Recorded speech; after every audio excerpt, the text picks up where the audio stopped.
di surat baru ya ibu-ibu, surat ke-8, yakni surat Al-Anfal. Alhamdulillah kita sudah memasuki surat ke-8 pada hari ini, dari ayat 1 insya Allah sampai ayat 8. Baiklah, saya bacakan terlebih dahulu.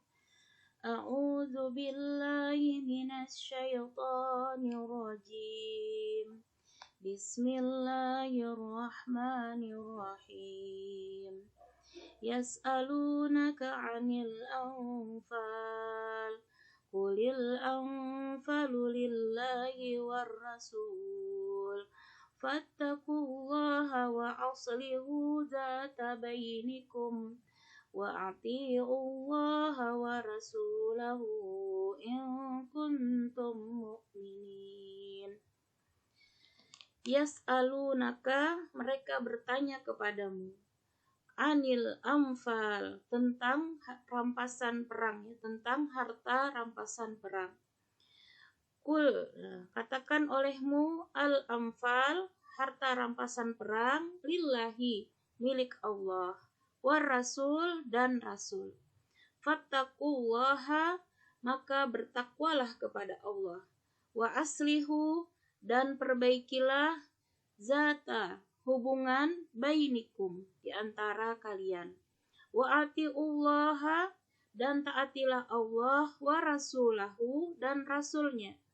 In kuntum, jika kalian adalah mukminin, orang-orang yang beriman. Nah, jadi Al-Anfal ini adalah surat Madaniyah ya ibu-ibu, artinya diturunkan di Madinah, merupakan surat ke-8 ya, yaitu 75 ayat. Nah, di surat-surat sebelumnya ini kebanyakan ya bercerita tentang perjuangan ya dakwah para nabi dan rasul terdahulu ya. Sementara di surat Al-Anfal ini lebih banyak nantinya bercerita tentang perjalanan dakwah ya Rasulullah semenjak hijrah ya di Madinah. Nah, jadi ini kalau yang sebelumnya kondisi di Mekah ya, lebih banyak di Mekah, dan di sini nanti lebih banyak perjalanan ya dakwah Rasulullah di Madinah. Nah, di ayat pertama ini bercerita tentang bagaimana ya cara pembagian rampasan ya, harta rampasan perang. Nah, di mana ini perang yang pertama kali ya, perang Badar Kubra ya, perang Badar yang besar ini terjadi. Nah, jadi yang melatar belakangi kita mungkin perlu mengetahui ya sejarah. Perang Badar ini terjadi didahului sebelumnya oleh perang-perang kecil ya, di mana ketika Rasulullah dan para sahabat ya berada di Mekah, ini keislaman mereka ini kan luar biasa ya, mendapat siksaan ya, ancaman, bahkan nyawa ya, yang bahkan ancaman pembunuhan, sebagaimana kita tahu cerita sebelumnya, bahkan Rasulullah itu ya mau dibunuh ya, dikejar-kejar ya oleh kaum kafir Quraisy ya, sehingga beliau sampai bersembunyi ya di Gua Sur bersama Abu Bakar ya, kita ingat ceritanya. Nah, ketika ancaman ini sudah luar biasa ya, sangat merajalela ya, bahkan tadi ya ancaman nyawa, maka perintah berhijrah itu ya akhirnya dilakukanlah ya oleh Rasulullah. Nah, di mana ketika sahabat ya, kaum muhajirin tentunya ya yang berada di Mekah ini, sahabat muhajirin ketika berhijrah ke Madinah itu mereka meninggalkan ya semua harta benda ya, tidak ada yang mereka bawa karena mereka berhijrah secara sembunyi-sembunyi ya.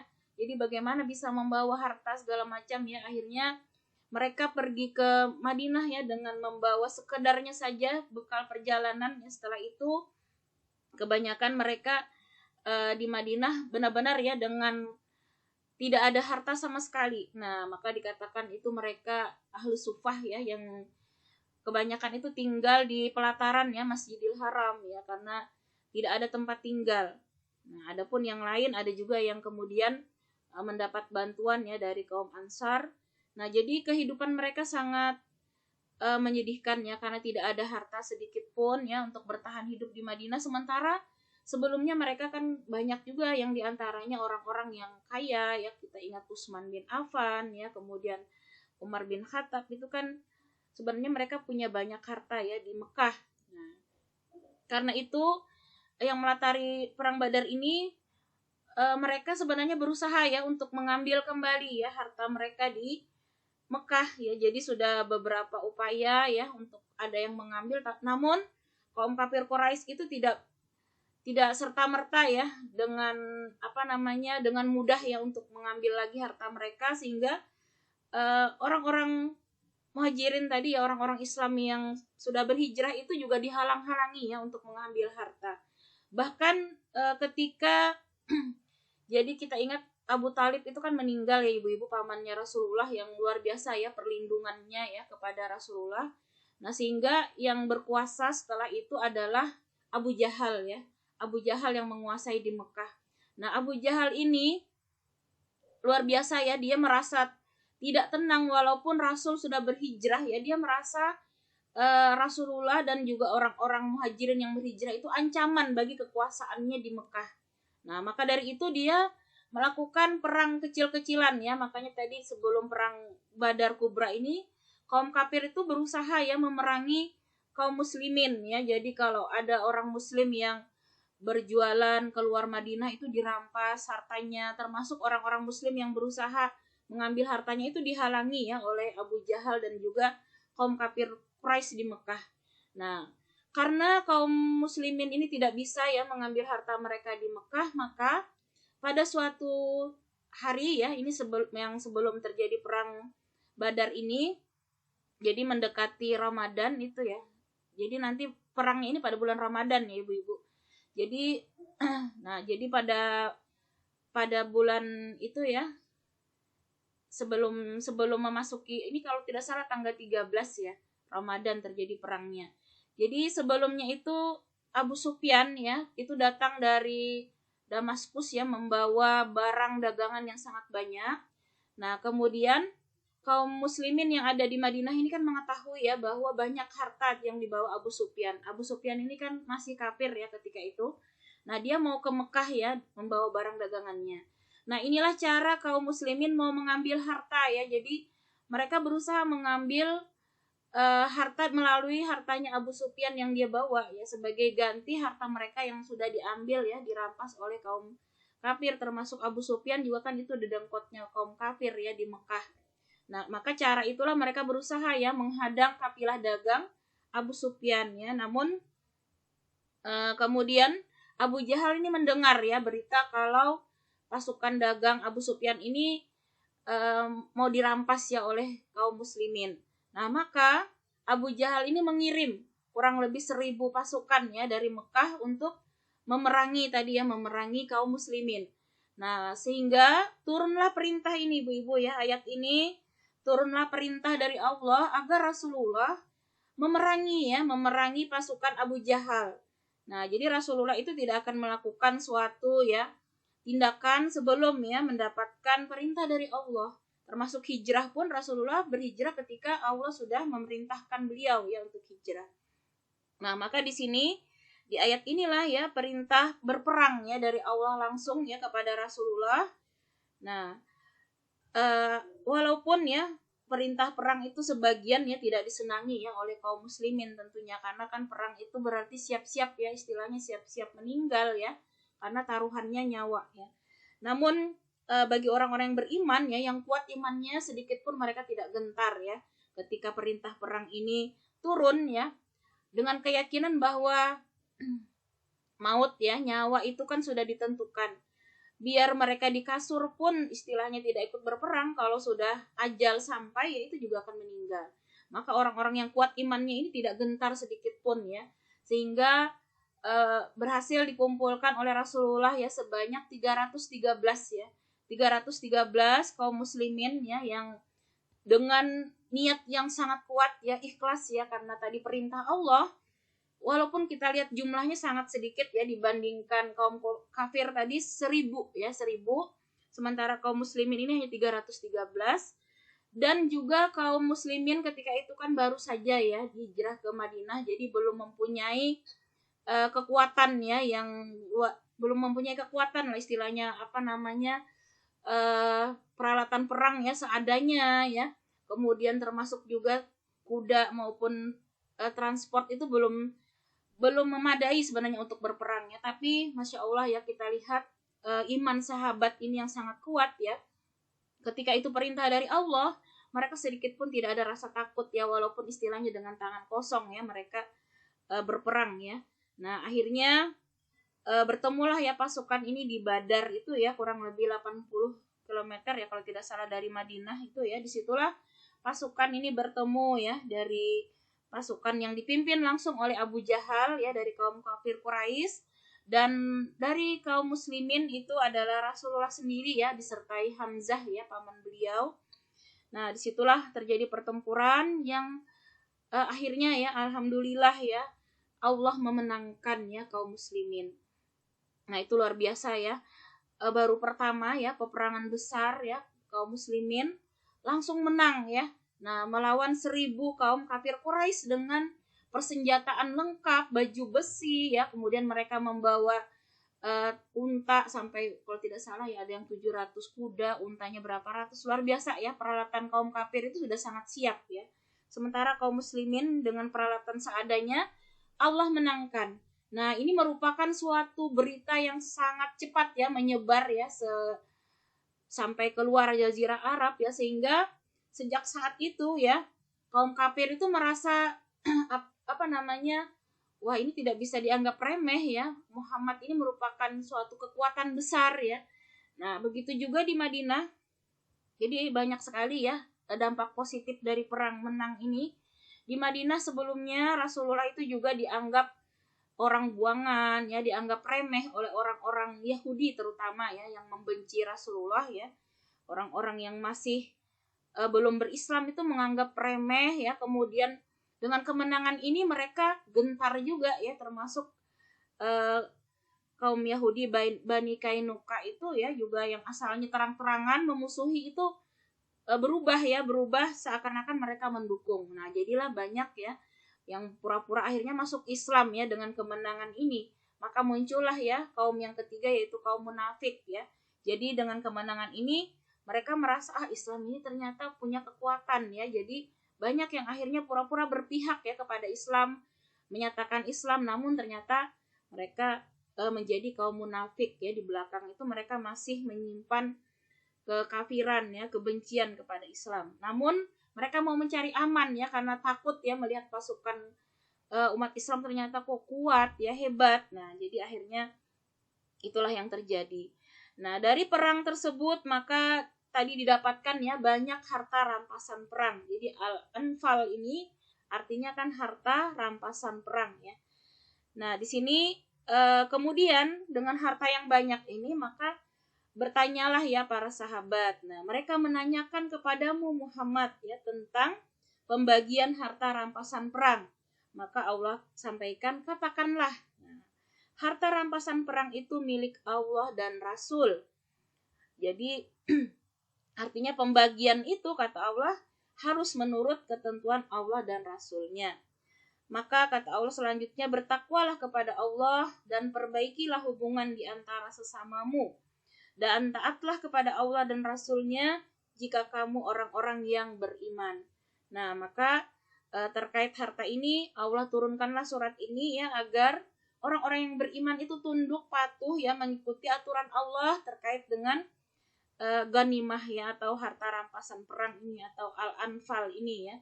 Nah maka bagi orang-orang yang beriman ya, mereka sami'na wa ata'na. Nah namun itu tadi ya, di kalangan kaum munafik ya, ini masih banyak ya yang artinya tidak setuju segala macam ya. Namun inilah ujian ya, ujian bagi orang-orang beriman. Ketika harta rampasan ini pun mereka harus patuh tunduk ya kepada aturan Allah. Nah kemudian di ayat selanjutnya 2-3 di sini Allah menjelaskan tentang sifat-sifat orang mukmin. Nah, jadi bagaimana karakter orang mukmin yang sebenarnya, yang sempurna imannya, maka kita bisa belajar di sini ya bagaimana ciri-ciri ya orang mukmin yang sempurna keimanannya di sisi Allah. Innamal mu'minuna allazina idza dzukirallahu wajilat qulubuhum wa idza tuliyat 'alaihim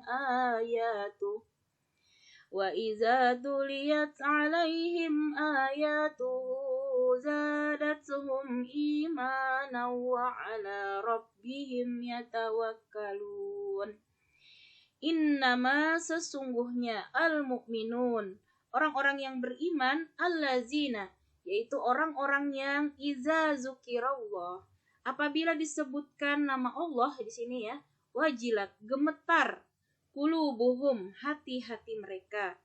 Wa iza dan apabila tuliyat dibacakan alaihim kepada mereka ayatuhu ayat-ayatnya. Zadathum maka ia menambahkan mereka keimanan. Wa ala dan kepada Rabbihim Tuhan mereka yatawakkalun mereka bertawakal. Nah, jadi ciri-cirinya di sini kita sudah sangat jelas ya. Orang yang beriman itu kata Allah adalah ciri pertama di sini apabila mereka mendengar ya nama Allah disebut maka gemetar hatinya. Nah, jadi misalnya mendengar ya nama Allah diagungkan ya, kemudian melihat ya kebesaran Allah misalnya, maka ayat-ayat Allah dalam artian di sini baik ayat qauliyah maupun kauniyah misalnya ya, mereka melihat kebesaran Allah yang terpampang di alam ya melalui ciptaan Allah, maupun ya mendengar kalam Allah disebutkan, maka harusnya di sini ya kalau iman yang sempurna hatinya bergetar ya, kalbunya itu ya, kalau kita lah bisa misalnya mendengar seseorang yang kita cintai misalnya disebut, pastilah kita ada perasaan perhatian lebih ya. Nah, bahkan jantung kita berdegup ya, misalnya mendengar seseorang yang kita cintai disebutkan ya, maka bergetar ya hati kita. Nah, itu tanda sempurnanya iman. Namun ketika sebaliknya ya, kalau ini tidak ada getaran di dalam hati kita, berarti tanda-tanda ya ketidaksempurnaan iman kita. Nah, apabila misalnya ayat Allah dilecehkan, atau misalnya Islam dihina, Rasul dihina, kita tidak ada rasa gemetar, tidak ada rasa biasa saja, maka ini berbahaya ya, berarti iman kita sedang sakit ya, iman kita tidak sempurna. Nah, harusnya kita sebagai umat Islam bergetar ya dengan kuat ya kalau nama Allah tadi disebutkan. Nah, kemudian apabila dibacakan ayat-ayatnya, maka bertambah kuat imannya. Nah, ketika kita membaca ayat Al-Quran, apalagi bisa mentadaburi ya seperti saat ini, maka kita semakin kuat ya keimanan kita kepada Allah. Semakin yakin ya dengan kebenaran Islam ya, kebenaran akidah ini. Sehingga akhirnya mereka bertawakal ya hanya kepada Allah. Nah, artinya di sini benar-benar ya menyerahkan ya seluruh hidup dan mati, ibadah ya, kemudian segala macam itu hanya kepada Allah diserahkan. Jadi tidak ada tujuan lain ketika melakukan sesuatu ibadah ya, niatnya ikhlas hanya mengharap ridha Allah, tidak ada yang lain. Ini ciri-ciri tadi orang yang sempurna imannya. Jadi misalnya ketika kita ya berbuat kebaikan pada seseorang, kita niatnya hanya mengharap ridha Allah. Jadi tidak peduli misalnya ya orang yang biasa kita bantu, misalnya selama ini kita baik ya, tapi ternyata dia misalnya membalas dengan keburukan misalnya. Maka bagi orang yang beriman itu tidak berpengaruh, dia tetap berbuat baik ya kepada orang tersebut, karena dia berbuat baiknya bukan karena ingin dibalas ya, bukan karena ingin mendapat perlakuan yang baik, namun dia hanya mengharap ridha Allah. Sehingga orang yang bertawakal ini tidak terpengaruh ya dengan pujian manusia, sikap manusia ya. Jadi selama dia sudah melakukan yang sesuai aturan Allah ya, niatnya ikhlas, maka tawakal ya luar biasa pasrahnya, diserahkan semuanya kepada Allah. Jadi dia tidak berharap pujian ya, tidak berharap balasan ya dari manusia ya. Dia hanya berharap balasan keridaan dari Allah Subhanahu wa taala. Nah, inilah iman yang sempurna ya. Jadi setiap apapun yang dilakukan sama sekali ya tidak ada mengharap balasan ya di dunia ini. Nah, jadi balasan yang diharapkan hanya keridaan Allah ya. Balasan Allah yang menerima ya amal-amal solehnya. Jadi murni semua dilakukan hanya mengharap ridha Allah. Nah, inilah ciri ya iman yang sempurna. Kemudian dilanjutkan di ayat ketiga, ini masih ya Allah menjelaskan karakter ya seorang mukmin tadi yang sempurna imannya. Allazina yuqimunas salata wa mimma razaqnahum yunfiqun. Allazina, orang-orang yang yuqimunas salat, mereka mendirikan salat. Nah, ini ciri selanjutnya. Wa mimma, dan dari sebagian apa yang razaqnahum, telah kami rizkikan kepada mereka, yunfiquna, mereka menginfakkan. Nah, jadi ciri ketiga, orang ini mendirikan sholat. Nah, jadi ini yang kita perlu perhatikan ya. Mendirikan ini berbeda ya kalau hanya mengerjakan saja. Namanya mendirikan itu benar-benar ya memahami, berusaha fikihnya dipelajari, dipahami ya, rukun-rukun sholat, syarat sah yang membatalkan itu fikihnya berusaha dipelajari sehingga dia yakin ya setiap yang dia lakukan itu tidak ada ragu-ragu lagi. Ini gerakannya yang benar yang mana? Nah, sudah sebelumnya harus dipahami dulu ya dalil-dalilnya. Kemudian dia berusaha melaksanakan tepat waktu, disiplin ya, ini merupakan tanda kesungguhan dia ya menjaga sholat itu ya, dengan mendirikan itu artinya berusaha di awal waktu ya. Kemudian berusaha juga khusyuk. Nah, karena ibadah ini bukan hanya zahir ya ibu-ibu. Namanya ibadah itu terdiri dari dua ya, batin dan zahir. Nah, jadi batinnya berusaha terhubung dengan Allah ya. Mulai takbir itu dia benar-benar di situ memahami apa yang dia ucapkan, nyambung dengan pikirannya. Allahu Akbar. Nah, dia lisannya mengucapkan Allah Maha Besar, maka hatinya ya, pikirannya tidak lepas dari membayangkan ya kebesaran Allah, tidak mikirkan yang lain. Nah, benar-benar ini terutama dari takbir ini ya, kita kuncinya ya. Kalau takbir ini udah kemana-mana, lepas sudah ya. Tapi sekali lagi tetaplah kita berusaha ya menarik kembali ya, ketika pikiran itu sudah kesana kemari, jangan dibiarkan ya kesana kemari, harus kita tarik lagi. Jadi mendirikan sholat ini benar-benar kita berusaha memahami ya apa yang kita ucapkan itu kan doa semua tuh, luar biasa ya. Kalau kita pahami maknanya, maka itulah nanti yang berdampak ya kepada diri kita, yang kata Allah itu bahwa sholat itu benar ya. Kalau sholat itu didirikan dengan benar, maka akan mencegah seseorang dari berbuat keji dan mungkar. Nah, maka sholat ini akan mencegah kita dari berbuatan maksiat ya. Sebaliknya, kalau selama ini ya kok kita masih susah ya melawan hawa nafsu ya, kemudian masih mudah terseret kemaksiatan, nah berarti kita harus koreksi kembali sholat kita.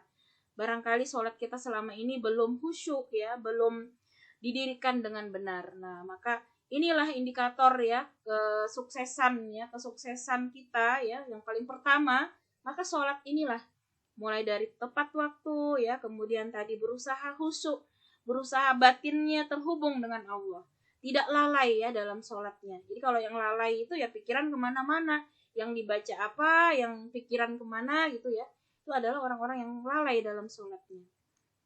Nah, itu yang pertama, yang selanjutnya ya, ciri berikutnya. Kemudian di sini wa mimma razaqnahum yunfiqun. Nah, mereka menginfakkan sebagian dari apa yang telah kami rizkikan. Nah, jadi yang namanya orang yang sempurna imannya itu tidak pelit ya. Jadi kalau pelit itu tanda-tanda imannya belum sempurna. Nah, jadi kalau orang yang imannya sempurna, dia menyadari bahwa semua yang Allah berikan ya itu merupakan titipan dari Allah yang harus dia pertanggungjawabkan. Nah, jadi kalau orang bahasakan itu seperti orang parkir ya, tukang parkir ya. Tukang parkir itu mau dititipi apapun ya, kemudian tiba-tiba orangnya mau ngambil ya, mau keluar dengan ikhlas kan ya, tidak ada tukang parkir tidak terima misalnya mobil orang diambil ya, karena orang cuma nitip. Nah, sama juga kalau orang yang imannya sempurna, maka semua harta ya, titipan, baik harta, keluarga ya, apapun di dunia ini selain diri kita ya kan ya, bahkan diri kita sendiri pun bukan milik kita sebenarnya ya. Kita pada dasarnya juga hamba. Nah, maka ketika suatu saat Allah mengambil apapun itu ya, baik anak, misalnya suami ataupun harta ya, suatu saat Allah ambil, harusnya kalau imannya sempurna bisa seperti tukang parkir tadi ya, lapang dada. Tidak ada protes ya, tidak ada buruk sangka ya kepada Allah, karena pada hakikatnya milik Allah. Nah, maka namanya harta punya titipan Allah ya, ataupun tadi segala macam nikmat ini titipan, maka ada aturan dari Allah ya, ketika Allah perintahkan ada 2,5% ya untuk harta itu zakatnya ya. Kemudian disuruh berinfak, maka tidak ada keberatan ya bagi orang mukmin itu melaksanakannya dengan lapang ya, dengan segera, dengan semangat ya, dengan senang ya ketika menunaikan semua kewajiban-kewajiban baik yang wajib ya maupun yang tadi seperti infak, sedekah yang sunnah, maka tidak ada baginya rasa berat. Nah, itu tadi ya ciri-ciri mukmin yang sempurna. Kemudian di selanjutnya Allah tegaskan di ayat 4 ya, balasan ya bagi orang-orang yang beriman secara sempurna ini, ulaika humul mu'minuna haqqan lahum darajatun 'inda rabbihim wa maghfiratun wa rizqun karim. Ulaika, mereka itu, merekalah mu'minuna haqqan. Nah, orang-orang beriman yang sebenar-benarnya. Nah, itu tadi ya, ciri-ciri tadi. Kalau kita miliki ya semuanya, maka Allah jamin itulah manusia ya, orang beriman yang sempurna, beriman yang sebenar-benarnya. Nah, jadi kalau kita memiliki sifat-sifat tadi, maka Allah jamin mereka itulah orang yang sempurna imannya, yang benar imannya di sisi Allah. Maka kata Allah, lahum, bagi mereka darajatun, derajat kedudukan inda rabbihim, di sisi Tuhan mereka, wa magfiratun, dan pengampunan, wa rizkun, dan rezeki atau anugerah, karimun, yang mulia. Masya Allah, jadi Allah jamin ya, itulah keimanan yang benar, yang sempurna, dan Allah janjikan balasan akan memperoleh derajat yang tinggi di sisi Allah ya, serta ampunan. Nah, Allah janjikan derajat yang tinggi, ampunan, dan rezeki serta nikmat yang mulia. Nah, jadi luar biasa ya jaminan Allah. Kalau kita sempurna imannya itu tidak ada yang perlu dikhawatirkan ya, ketika kita sungguh-sungguh melaksanakan aturan Allah. Luar biasa ya, jaminan Allah itu sangat tinggi derajatnya di sisi Allah, dan dijanjikan ampunan ya, serta rezeki yang nikmat yang mulia dari Allah. Nah, kemudian di ayat selanjutnya ini beda lagi ya Bu ya bahasannya. Di sini Allah memberikan karakter orang mukmin terkait tadi ya. Orang mukmin tadi di ayat pertama dia orang-orang yang bersegera ya, tadi memenuhi panggilan Allah untuk berperang ya. Kemudian di sini Allah jelaskan di ayat selanjutnya ini tentang keengganan ya sebagian orang mukmin pergi berperang ya. Ada juga sih di kalangan orang mukmin ya yang agak enggan ya pergi berperang. Di sini Allah jelaskan ya di ayat 5 sampai ke-14 sebenarnya ini terkait sifat-sifat ya sebagian orang mukmin yang enggan pergi berperang. Nah, kita lihat dulu di ayat ke-5 sampai 8 pada hari ini. Kama akhrajaka rabbuka min baitika bil haqq wa inna fariqam minal mu'minina lakarihun. Kama, sebagaimana akhrajaka, telah mengeluarkan kamu Muhammad, rabbuka, Tuhanmu, min, dari baitika, rumahmu, bil haq, dengan kebenaran. Wa inna, dan sesungguhnya, fariqan, segolongan, min, dari al mu'minin, orang-orang yang beriman, lakarihun, sungguh orang-orang yang enggan. Nah, jadi sebagaimana Tuhanmu menyuruhmu pergi dari rumahmu dengan kebenaran. Artinya perintah berperang ini sebenarnya sudah benar-benar ya perintah dari Allah ya. Namun di sini Allah jelaskan meskipun ya sesungguhnya sebagian dari orang-orang beriman itu tidak menyukainya. Nah, di sini Allah memantapkan Rasulullah ya untuk tetap pergi walaupun sendirian ya, Rasulullah tetap harus pergi. Karena ini perintah ya kepada Rasulullah. Nah, adapun orang-orang beriman yang tidak mau ya, yang enggan, maka itu jangan menjadi hambatan ya bagi Rasul. Nah, ini pelajaran bagi kita ya, ketika kita mau melaksanakan kebaikan ya, kita tidak usah sibuk memikirkan orang lain. Misalnya nih, kita mau ngaji ya, cuman 2-3 orang misalnya, tetaplah semangat ya. Kita tidak harus semangat itu kalau rame, kalau sepi kita malas misalnya. Artinya terpengaruh dengan orang lain. Namun ketika kita mau melakukan kebaikan ya, kalau sudah jelas itu benar ya di jalan Allah, maka kita tidak boleh patah semangat ya. Walaupun hanya sendirian misalnya kita ya, misalnya berdakwah, misalnya orang-orang yang lain sudah mundur misalnya ya, sibuk dengan kepentingan dirinya ya, tidak mau lagi mengurusi agama Islam, maka tetaplah ya kita harus tegar ya membela agama Allah ini. Karena kalau tidak ada lagi ya orang-orang yang mau berdakwah, maka terjadilah itu kiamat ya. Kalau sudah tidak ada mau lagi ya yang peduli dengan agama Allah ini, maka akhirnya itulah ya terjadi kiamat itu ya. Kalau sudah tidak ada yang peduli lagi, tidak ada yang mau menolong agama Allah, maka habislah nanti ya Islam ini di muka bumi. Islam ini kan sampai ya kepada kita karena ada orang-orang yang tetap tegar ya di jalan dakwah ya. Mereka tidak peduli selama itu benar di jalan Allah, bahkan nyawa sekalipun ya mereka korbankan ya untuk terus membela agama Allah supaya sampai ya kepada generasi-generasi berikutnya. Nah, kehadiran kita di majelis ini adalah salah satu upaya kita ya untuk menolong agama Allah ya, supaya Islam ini tetap hidup ya, tetap kita baca ya ayat-ayat Allah, tadaburi. Nah, kalau semua orang sudah tidak ada mau lagi mengkaji ya Al-Quran ini, hanya ada di lemari-lemari begitu ya, ataupun hanya dibaca saja, itu akan beda ya dampaknya ya. Kalau kita duduk bersama mentadaburi, itu akan lain ya dibandingkan hanya kita tilawah begitu ya tanpa paham makna. Itu dampaknya terhadap keimanan kita itu akan berbeda. Nah, semakin kita bisa memahami, apalagi kita bisa mengamalkan, itulah yang Allah inginkan ya. Allah menurunkan Al-Quran ini adalah untuk dipahami, kemudian diamalkan, bukan hanya sekedar dibaca ya. Nah, karena itu di sini termasuk ya perintah perang ini sebagai gambaran ya. Mungkin perintah yang tidak menyenangkan ya bagi sebagian orang kan ya, namanya taruhannya nyawa gitu ya. Nah, termasuk duduk di pengajian seperti ini ya. Mungkin ada yang memilih akan lebih baik enak tiduran ya misalnya, apalagi kalau sudah dingin-dingin begini ya hawanya ya, sekelimutan gitu. Akan lebih nyaman gitu. Kita bisa memilih misalnya. Namun di sisi Allah tadi ya akan berbeda tentunya ya nilai kita ketika kita sungguh-sungguh ya berusaha memperjuangkan ya agama Allah ini, maka derajatnya tadi tentu akan berbeda di sisi Allah. Nah, penyesalan itu tidak sekarang ya, tapi nanti ya di yaumil akhir, orang-orang yang selama ini ya tidak mau berusaha ya untuk menuntut ilmu ya, tidak berusaha semaksimal mungkin ya di jalan Allah, maka akan menyesal ya.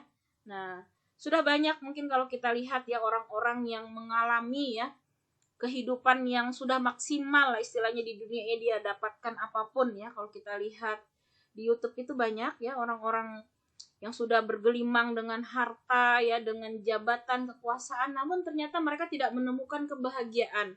Bahkan banyak ya seperti di Jepang itu ya yang akhirnya ujung-ujungnya bunuh diri ya, termasuk juga di luar negeri di Eropa ya. Orang-orang yang luar biasa ya, punya harta, kekuasaan, ketenaran ya.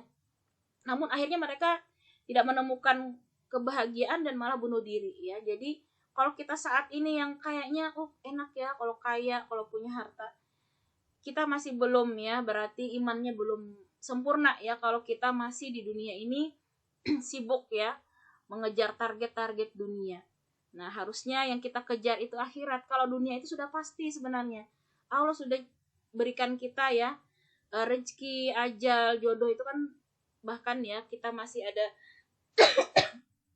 belum lahir pun ya Allah sudah catat di Lauh Mahfuz. Nah, maka yang berhak kita perjuangkan itu justru yang belum pasti ini, yaitu bagaimana ya amal-amal soleh kita ini dengan diberi bekal umur, masih ada, masih sehat ya, diberikan harta, inilah yang harus kita fokus pikirkan ya, bagaimana kesempatan ini kita gunakan sebaik-baiknya. Nah, mungkin kita bisa belajar lah bagaimana misalnya Michael Jackson itu ya, seorang penyanyi yang sampai dia bisa istilahnya dia pernah mau ke mall gitu ya, mau ke mall, mau belanja, dia pengen seperti orang normal, maka dia sewa lah itu mall sehari ya, tidak boleh ada yang berkunjung, hanya dia yang berkunjung. Dia tidak mau terganggu dengan fans-fans yang mau berfoto, misalnya mau segala macam ya. Akhirnya dia sendirian tuh, karena selama ini tidak bisa normal ya hidupnya ya, karena dikejar-kejar tuh oleh fans ya. Nah, maka dia ingin merasakan jadi orang normal, dia belilah itu mall ya. Dia sehari minta semua, tidak boleh ke mall itu, dia sendiri yang berbelanja. Nah, saking kayanya ya, namun akhir hidupnya dia bunuh diri ya. Nah, dengan kekayaan seperti itu ternyata tidak membuat orang bahagia. Bahkan di luar negeri itu ya, banyak sekali data orang-orang itu tidak bisa tidur ya kalau tidak minum obat tidur ya. Banyak sekali kejadian seperti itu, stresnya tingkat berat, padahal harta kekayaan itu sudah luar biasa mereka dapatkan ya. Nah, karena itu kita mensyukuri ya, nikmat iman ini luar biasa bagi orang beriman ya. Gampang sekali kita ya baru ketemu bantal udah tidur ya, karena kita itulah dijauhkan Allah dari stres ya. Ketika kita iman kita kuat ya, maka masalah-masalah di dunia ini menjadi ringan ya, menjadi sangat kecil bagi orang beriman ya. Maka itu suatu nikmat yang luar biasa yang harus kita syukuri. Nah, maka di sini tadi inilah gambaran ya, bagaimana kita ketika diperintahkan Allah ya untuk melaksanakan suatu kebenaran tadi ya, apapun itu, walaupun terasa pahit ya, maka kita harus menata hati kita untuk semangat ya, untuk bersungguh-sungguh melaksanakan apapun itu yang Allah syariatkan. Karena itu pasti yang terbaik ya, untuk bagi dunia kita maupun akhirat kita. Nah, seperti perintah sholat misalnya.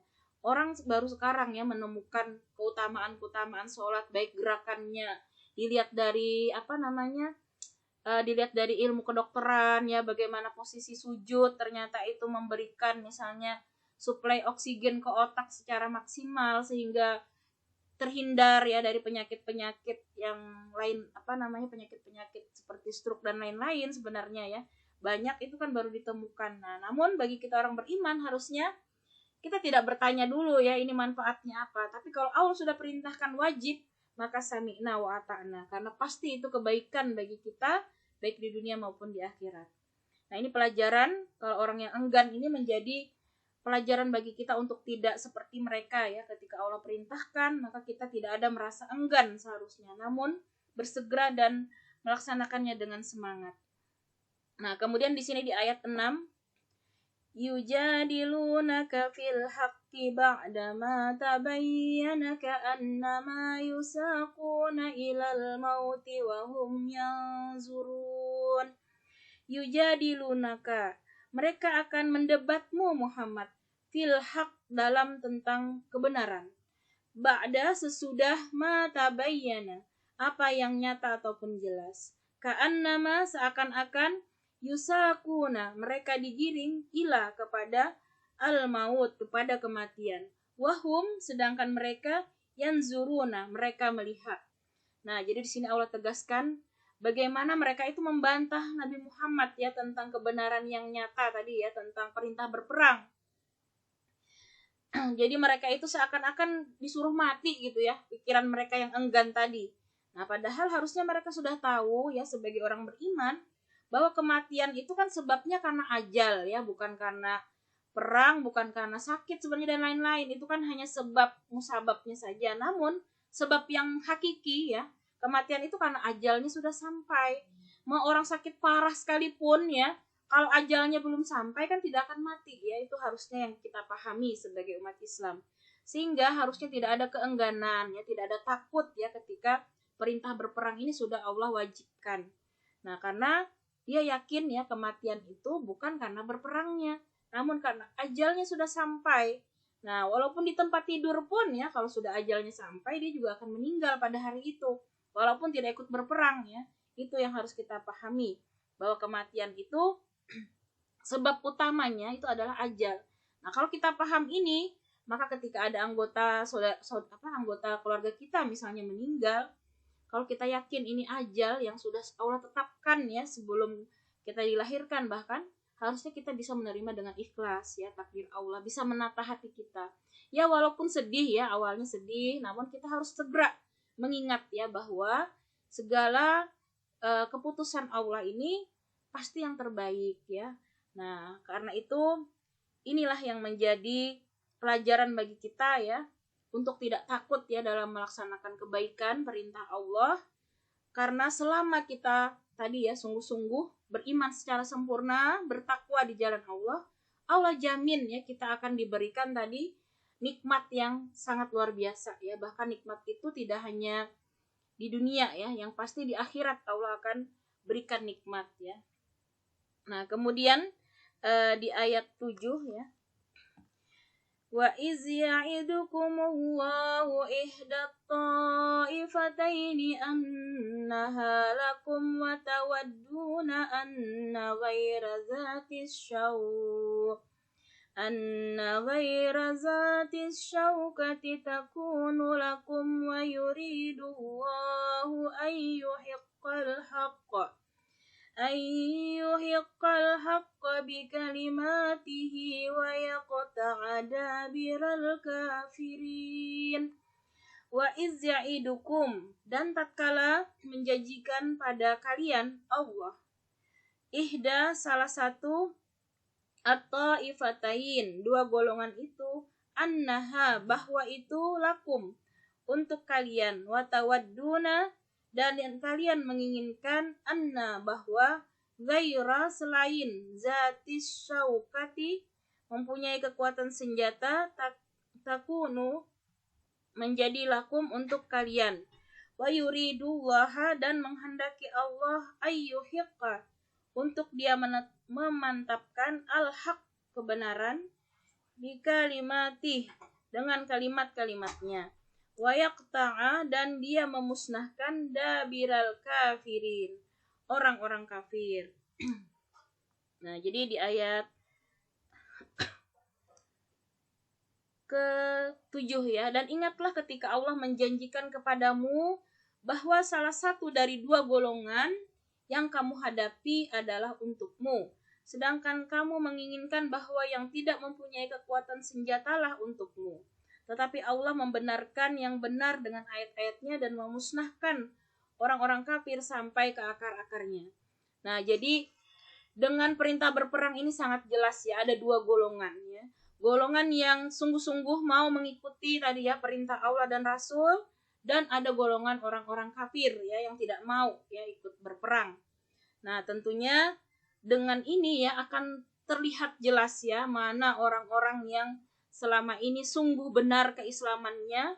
Jadi di balik perintah itu ya merupakan ujian artinya ya bagi keimanan kita. Maka kata Allah, jangan mengaku kita beriman ya kalau kita belum diuji. Nah, jadi Allah ingin menguji iman kita itu benar murni, ibaratnya emas itu yang murni, maka harus ditempa dulu kan ya Ibu ya. Bagaimana supaya kelihatan ya mana yang sungguh-sungguh imannya. Diberilah ujian, termasuk ini perintah perang ya. Perintah perang ini ya tentunya berat ya, tapi kalau imannya kuat, maka dia tidak ada ketakutan sedikit pun. Dia yakin ya dengan Allah yang Maha Rahman, Maha Rahim, pasti memberikan perintah yang terbaik. Nah, akhirnya kelihatanlah tadi dua golongan yang sangat jelas ya, orang-orang yang kafir, yang memusuhi ya, termasuk orang-orang yang munafik selama ini ya, mereka tidak mau ikut perang. Nah, maka terlihat ya keimanan benar-benar yang 313 inilah ya, yang membuktikan ya keimanan mereka itu benar-benar ya murni. Nah, sehingga akhirnya Allah menangkan. Jadi sebenarnya Islam itu tidak perlu banyak sebenarnya, yang diperlukan itu kualitas ya. Allah itu ingin melihat ya kualitas iman kita sebenarnya, termasuk amal soleh itu. Yang terbaik itu yang berkualitas. Jadi kalaupun banyak misalnya, tapi tidak berkualitas, maka itu akan sia-sia. Tapi lebih baik lagi ya kalau banyak dan berkualitas, tentunya itu yang paling utama ya. Banyak amalnya dan berkualitas, itu yang paling utama. Nah, jadi kalau bisa memang kita punya ya amalan-amalan khusus ya, memang yang berkualitas sungguh-sungguh, karena itu nanti menjadi pintu tersendiri ya. Tapi kalau bisa semuanya, Masya Allah ya, pintu puasa Ar-Rayyan misalnya memanggil kita ya, sholatnya juga bagus, pintu sholat memanggil kita, Masya Allah ya. Kalau semua pintu memanggil itu lebih bagus lagi tentunya. Namun kita harus ingat di sini ya, yang Allah inginkan itu kualitas, tentunya dimulai dari niat yang ikhlas ya. Benar-benar Allah melihat hati kita ini ya, seperti apa ini iman kita, benar-benarkah kita berjuang tadi ya untuk Allah, berperangnya karena Allah, bukan yang lain-lain.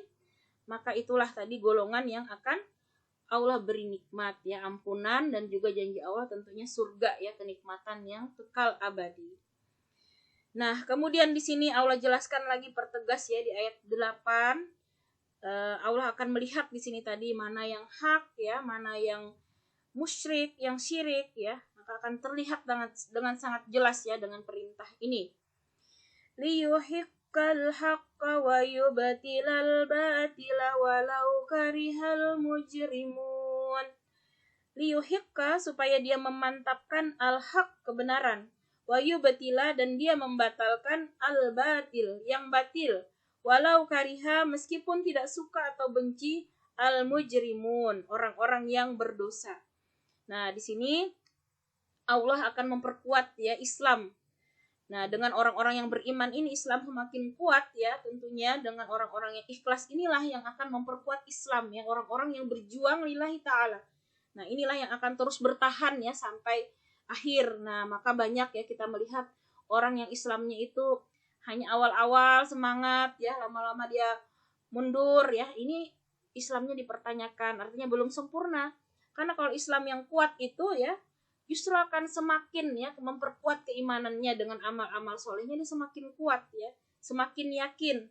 Nah, itulah yang akan terus memperkuat bangunan Islam ya, sehingga Islam ini tetap bertahan sampai akhir zaman adalah orang-orang yang terpilih tadi ya, diantaranya dibuktikan dari 313 tadi ya, umat-umat Islam yang murni imannya, yang kuat ya di jalan Allah, inilah yang akan memperkuat Islam. Dan orang-orang yang syirik tadi, yang batil ya, itu yang akhirnya kelihatan ya, borok-borok dalam Islam itu ya, itulah yang penyakit ya di dalam Islam sebenarnya. Jadi orang-orang munafik ya, orang-orang kafir ini penyakit sebenarnya ya, apalagi orang munafik ya, penyakit terselubung. Justru ini yang akan melemahkan Islam. Nah, maka dengan perintah berperang ini ternyata terlihat akhirnya ya, mana yang kafir, mana yang munafik ya, mana yang Islamnya benar. Disinilah akhirnya Islam semakin kuat ya, karena benar-benar tersaring ya dengan perintah tersebut. Nah, walaupun tadi ya orang-orang musyrik itu kan tidak suka tuh orang-orang kafir yang di Madinah khususnya ya, tidak mau mereka diajak berperang ya, seperti orang Yahudi, Nasrani, itu berat sekali bagi mereka ya untuk mengikuti perintah Rasul. Nah, demikianlah ini pelajaran berharga bagi kita ya, untuk senantiasa istiqomah di jalan Allah, tentunya ya dengan doa juga ya, itu yang paling utama, karena doa itu merupakan senjata ya, kekuatan kita supaya kita bisa istiqomah ya, karena tanpa pertolongan Allah kita ini tidak ada daya dan upaya ya, la haula wala quwata illa billahil aliyil azim ya. Kita menyadari kelemahan kita, kalau tanpa karunia, hidayah, inayah ya, serta taufik dari Allah, kita tidak akan bisa bertahan ya di majelis ini ya, bersama-sama memakmurkan majelis ilmu. Ini adalah upaya kita untuk terus menjaga iman kita supaya Allah karuniakan kita istiqomah ya sampai akhir kita ya. Semoga semuanya, kita semua ini dikaruniakan Allah husnul khatimah. Amin ya rabbal alamin. Demikian ibu-ibu, mohon maaf karena waktu ya ternyata lebih ya.